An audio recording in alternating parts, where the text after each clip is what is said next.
मशरिक़ वस्ता में जंग के खतरात मज़ीद बढ़ गए। अमेरिका, ईरान और इसराइल जंग में कूद पड़ा। ईरान पर हमला कर दिया। अमेरिकी B-2 बमबार तैयारों ने ईरानी न्यूक्लियर साइट्स को निशाना बनाया। अमेरिकी मीडिया के मुताबिक जदीद लड़ाका तैयारों ने हमलों में 6 बंकर बस्टर बम फेंके। इसराइल को अमेरिकी हमले की पेशगी इतला दी गई थी। ईरान में 30 जौहरी तंसीबात पर हमलों के बाद आलमी जौहरी एजेंसी ने हंगामी इजलास तलब कर लिया।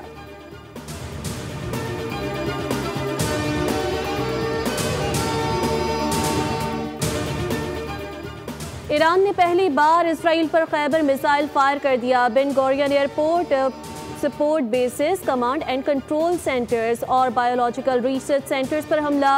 अरब न्यूज़ के मुताबिक ईरानी हमलों में 86 इसराइली जख्मी हो गए। ईरानी मीडिया की जानिब से हमले की वीडियो भी जारी की गई। खैबर बैलिस्टिक मिसाइल बड़े पैमाने पर तबाही फैलाने की सलाहियत रखता है। इसराइली हुक्काम ने ईरानी मिसाइल शिमाली और वस्ती इसराइल में गिरने की तस्दीक कर दी। हैफा और तेल अवीव समेत दीगर इलाकों को निशाना बनाया गया। इसराइली फ़ज़ाई हुदूद तमाम परवाज़ों के लिए बंद कर दी गई। मिस्र और उर्दुन के साथ ज़मीनी रास्ते खुले हैं।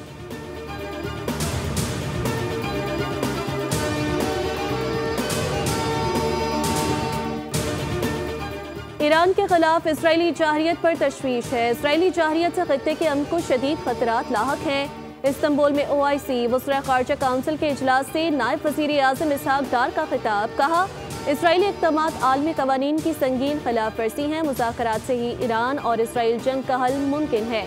पाकिस्तान इलाक़ाई अमन व इस्तेहकाम के लिए तमाम इक़दामात कर रहा है।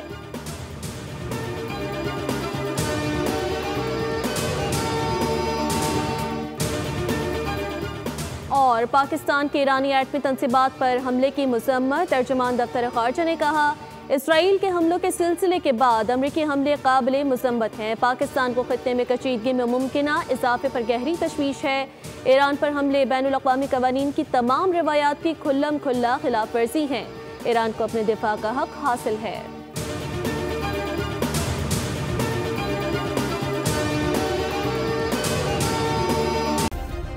सब्सक्राइब करें और बेल दबाएं ताकि कोई खबर रह न जाए।